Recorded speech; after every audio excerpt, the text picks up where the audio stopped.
Nagbabalik ang PTV Sports. Kasama natin live rito sa studio ang top performing athlete ng Philippine Para Team nitong nagdaang 13th ASEAN Para Games sa Thailand. Walang iba kundi si Angel Autumn. Good morning, Angel, and welcome to the show. Nice to see you, Angel. First of all, congratulations. Best performing, 5 golds, 1 silver. Wow. Oo, Just diba? wow, partner. Isang gold pa nga lang, hirap. Oo nga, I'm amazed with 5 gold. At siya ang isa sa mga pinakamalaking nagbigay ng kontribusyon sa 13th ASEAN Para Games. Now, pag-uusapan natin ang iyong naging kampanya sa 13th ASEAN Para Games. But before that, gusto namin mas makilala ka palalo. So, Angel, paano ka ba nagsimula sa swimming at paano mo, kumbaga, instead of ginawa mong limitasyon, ginawa mong lakas yung iyong congenital upper limb deficiency? Nag-start po ako sa swimming nung na-invite po ako sa PDAW office po namin na sumali sa Philippine National Para Games. And naka-ilang Philippine National Para Games din ako, so 2. So after nung pangalawa kong PNPG, na-invite na din po ako nila Coach Tony and Coach Brian. And una po is, hindi talaga ako into sports. Like, madalas ko silang sinasabi kasi gusto ko po is to paint or studies, ganun lang. Pero after makilala ko yung sports, parang may iba palang way si God na pwede ko pang tahakin. So ayun, nandito na ako ngayon sa sports, na swimming. And I really love it here. But was this really your first choice sa sports, yung swimming? Or meron kang iba pang tinry or gustong i-try? Honestly, may tinry pa po ako before. It was taekwondo. Taekwondo? Opo. So, yellow belt. Yellow belt lang inabot ko doon. Pero, ayun, tumigil po ako sa taekwondo kasi medyo mahirap siya for me before. Kasi elementary pa po ako noon. And parang nag-worry pa po yung parents ko kung sa safety ko kasi syempre physical yung laban. Pero ano yung nagustuhan mo naman sa swimming? Kasi sabi mo nga, hindi ka sporty, you did not expect na papasok ka sa swimming. Pero yung unang paglubog mo sa swimming pool, ano yung epekto nito sa'yo? Ano yung naramdaman mo? Honestly po, malapit po kasi kami sa dagat. So, I'm from Zambales, so puro dagat yon. And mahilig po talaga ako mag-swimming before. It's for fun lang. Pero pagdating na sa sports na swimming, parang ang laki kasi ng opportunities at saka mas madami kang pwedeng gawin pag nasa pool ka. And ayun, yung may mga nagsabi din po na katulad ni Kuya Ernie na kapag lumalangoy siya, parang wala siyang kapansanan kasi Kompleto siya. pagdating sa pool. Malakas pa. Oo, Ganon. So, ganon din po yung nararamdaman ko. And ayun, despite with my disability, kaya kong mag-perform. Kaya yun, natutuwa ako at napapamahal ko sa swimming. At mahal na mahal ka rin ang sport na yun dahil talaga namang binuhos sa'yo lahat ng medalya. Now, pag-usapan naman natin yung 13th ASEAN Para Games. Binasag mo dito sa 100-meter backstroke ang 18-year record sa iyong 1 minute 43.87 na oras. Noong 2008, ang nakapagtala niyan ay isang Thai swimmer sa 2008 Thailand Southeast Asian Games. Ang record niya was 2 minutes 33.66 seconds. That's almost a minute faster si Angel Autumn. Wow, During that record-breaking. time, ba, sa bawat final competition mo, ang iniisip mo ba maka-break ng record? Or ano ba yung nagiging mindset or game plan mo sa bawat finals game mo? Since I started competitive swimming dito sa national team, ang pinaka-motto ko talaga is to break record, to break a record, ganyan. Kasi once you break a record, podium finish na yon or gold medal na. And nung time po na yon, hindi ko talaga in-expect na makaka-break ako ng record kasi yung 100-meter backstroke, hindi po kasi siya event ng S5 ngayon. It was before po. And nung bumalik ulit, naisipan ko, what if sumali ako 100-meter backstroke? Kasi yun naman po yung main stroke po. Then, nung pagkasali ko, then after nun, nagulat ako na in-announce na na-break ko nga daw po yung record. Tapos, pag-ahon ko, nagulat ako eh. Sobrang tuwa ko po talaga nung nagawa ko pa yun. Tapos, sa laro na yun, ang ginagawa ko po is, pray lang po lagi sa God. And also, malakas din po yung suporta ng parents ko. Kasi nandun din po sila, nanonood sila. Kaya siguro, isa na din po sila sa nag-ambag ng lakas ko.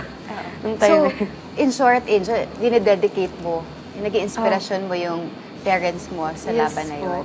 Pero curious ako while in a competition, kasi nag-try rin ako mag-swimming eh. Habang na-swimming, iniisip ko, hindi ako makahinga.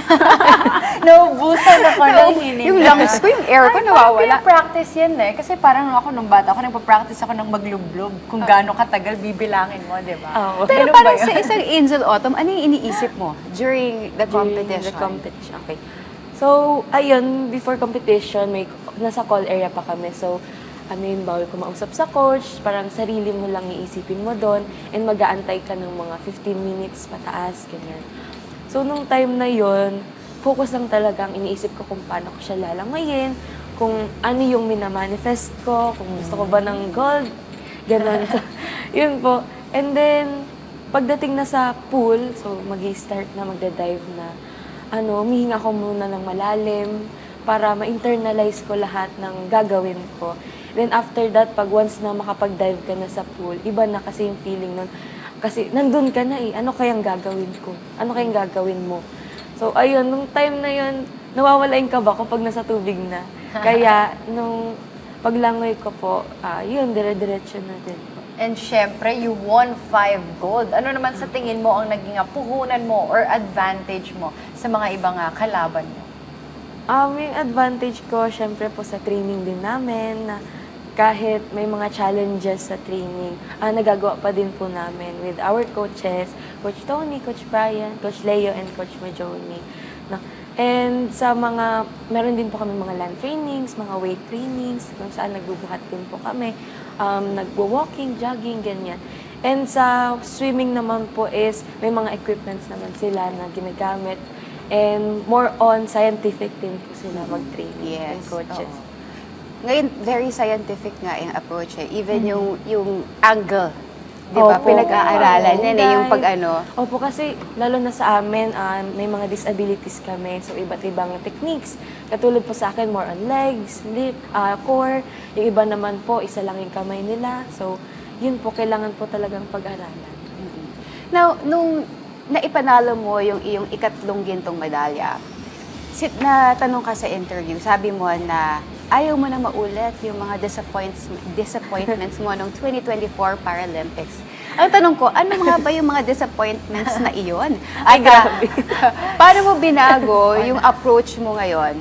Paano mo ginawa yung disappointing experiences mo during the Paralympics? Ngayon natutuwa na lang din po kasi sinabi ko pang disappointing, pero in reality pala is thankful ako na nangyari yun. Yes. Kasi kung hindi ko napagdaanan or hindi ko man ayun nga, parang hindi ako mapupunta sa point ngayon na mas confident na ako. Tapos, mas nakakonquer ko yung mga fears ko, ganyan. Kaya ngayon, parang hindi na siya disappointing. Thankful po ako. Yes. Pwede bang malaman? Kung ano yung mga Disappointing? Okay. Honestly kasi, I was targeting podium finish kahit anong medal pa yan. Kasi yung time ko po kasi is talagang pang podium finish po. And nung even sa trainings, umaabot ako. Kasi yung podium finish yun, mga nasa 39 less.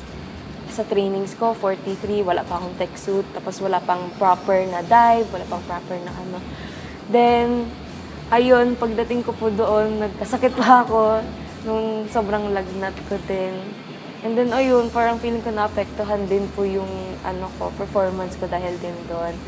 And also sa mga food, parang hindi pa po sanay yung body namin. Kaya, ayun siguro yung challenges na naging disappointing for me. Pero, yun na nga, thankful pa din. Kasi yun. Tsaka umabot si Angel sa finals. Kaya, Just imagine, that's Paralympics. The best Tsaka of the partner, best. hindi biro ang makakuha ng 5 gold medal.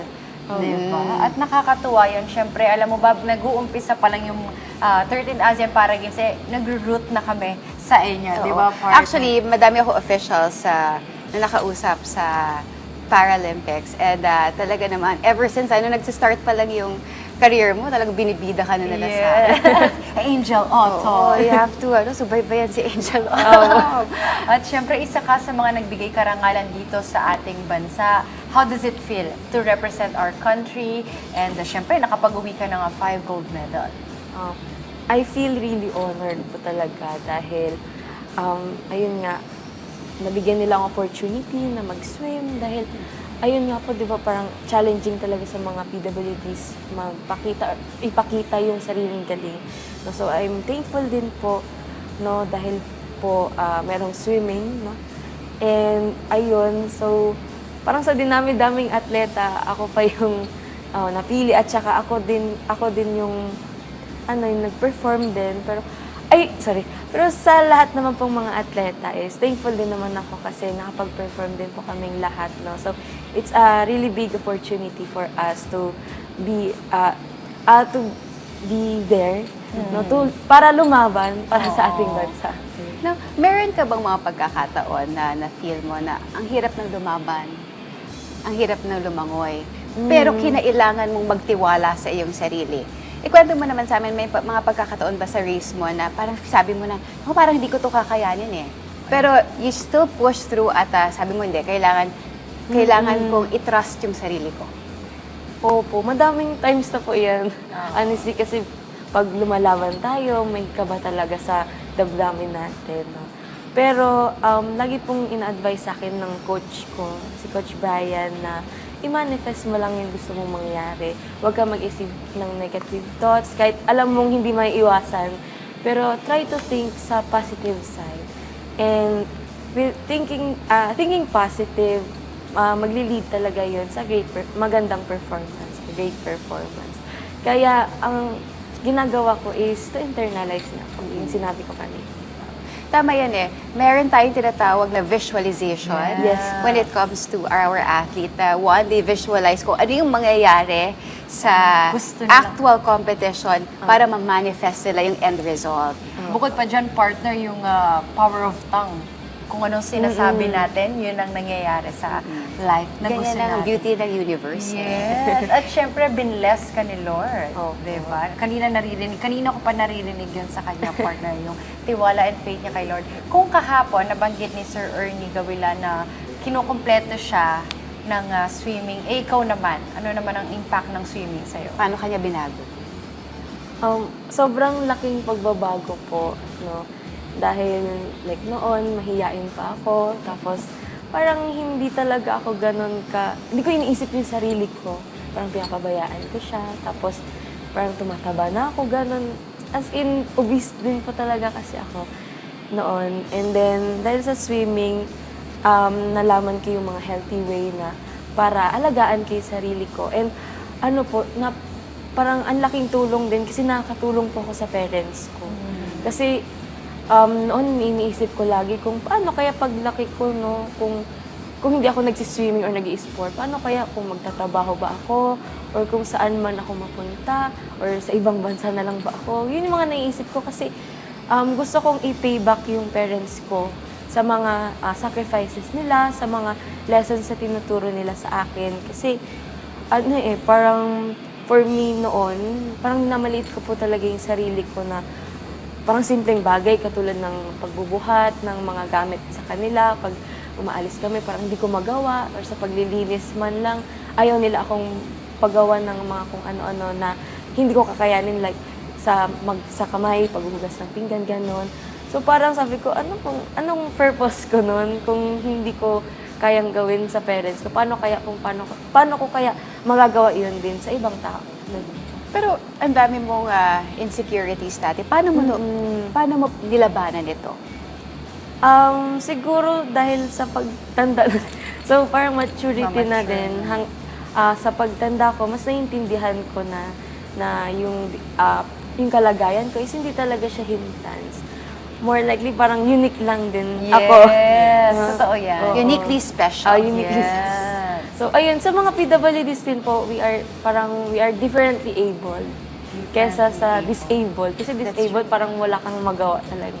So, yung differently able. So, ayun po, parang napakalaki talagang ambag ng swimming and sports sa akin. So, sa mga PWDs na mga gusto pang maka-experience or ma-explore pa yung sarili nila. Maganda talaga po yung sports.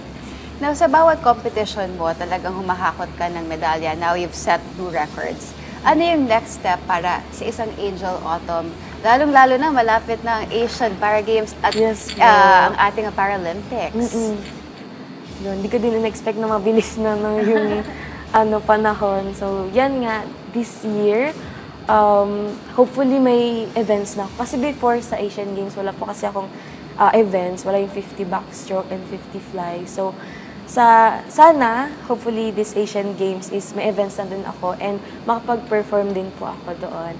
And sa Paralympics, yun po din yung tinatarget namin dahil nga malapit na din po yung time natin. No?